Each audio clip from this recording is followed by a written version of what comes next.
All right, this is Unit 9. You want to title your notes Motivation, Emotion, and Stress. This is specifically, title it really big, Theories of Motivation. In the textbook, I wrote the textbook pages down there if you want to refer to the textbook. So the first one, what is motivation? Motivation is a specific need or desire that energizes behavior and directs it towards a goal.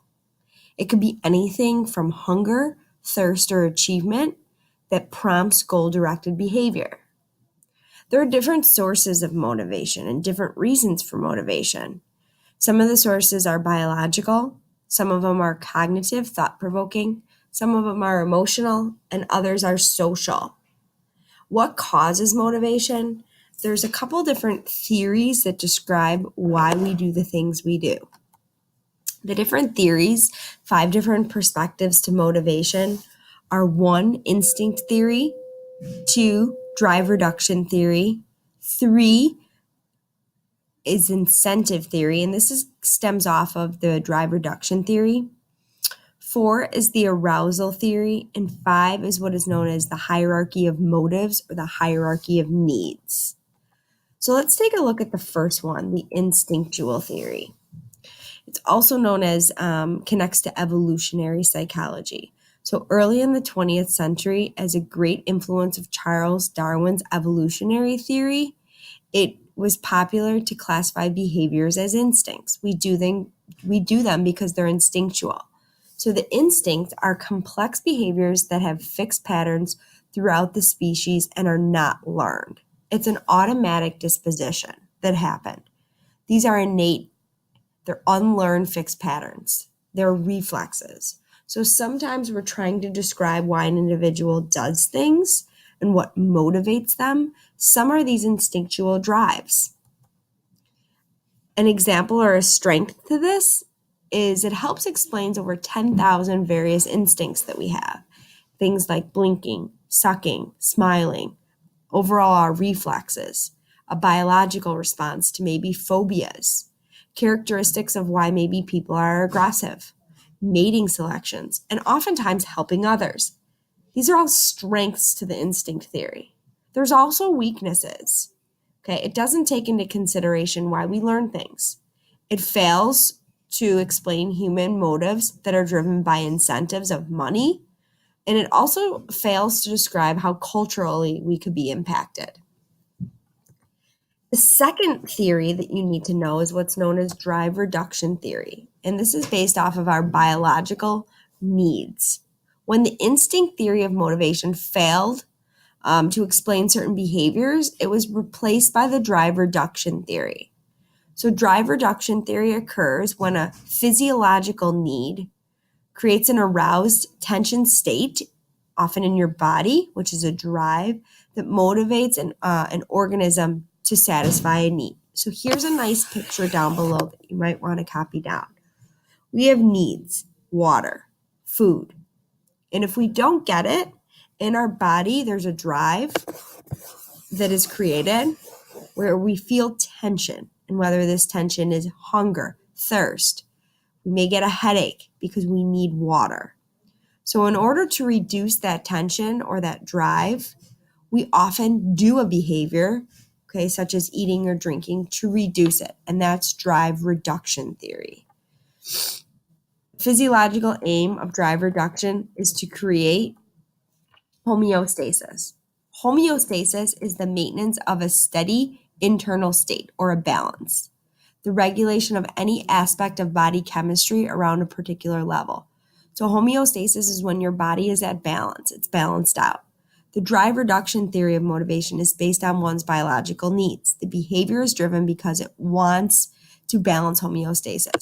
So that last sentence there, that third bullet, really sums up this theory. This theory is based off of the biological perspective.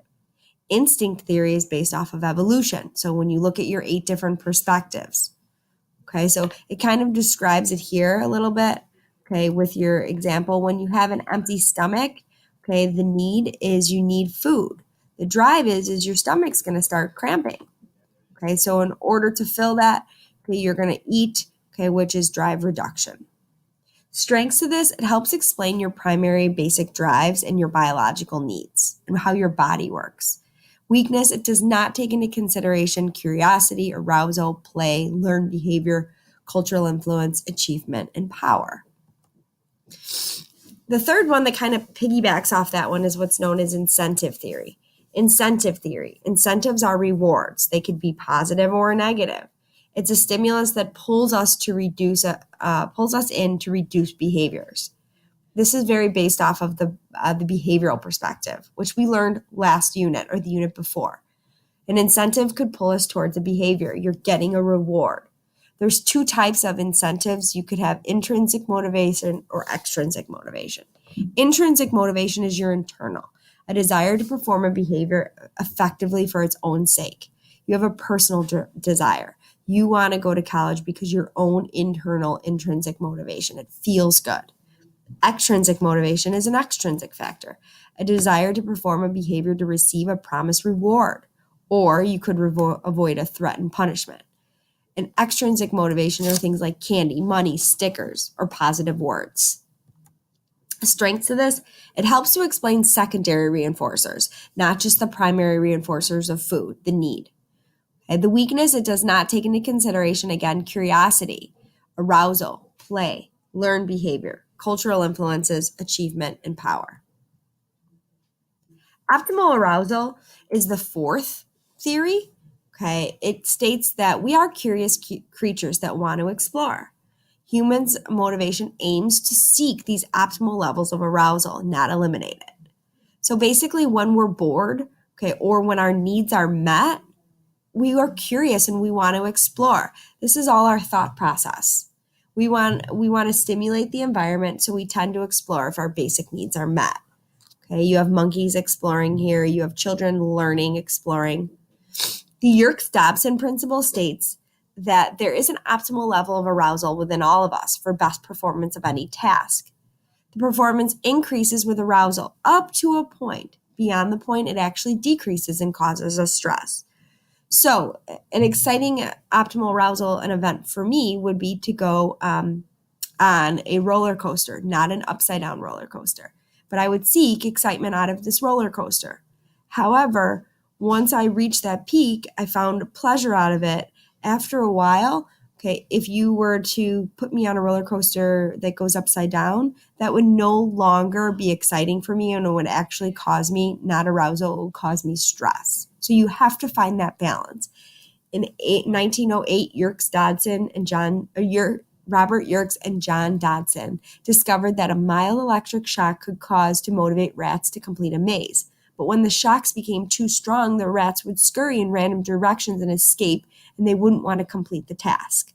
So the Yerkes-Dodson law suggests that there is a relationship between performance and arousal. Increased arousal can improve performance, but only to a certain point. You don't want to have the tipping point fall over. Strengths of this, it really does explain motivation and behaviors that explore curiosity. The weakness is it doesn't explain the complex social needs, and it doesn't explain your biological needs or the instinct theory. Hierarchy of needs or motives. This is the fifth theory. Abraham Maslow suggested that there are certain needs that have priority over others.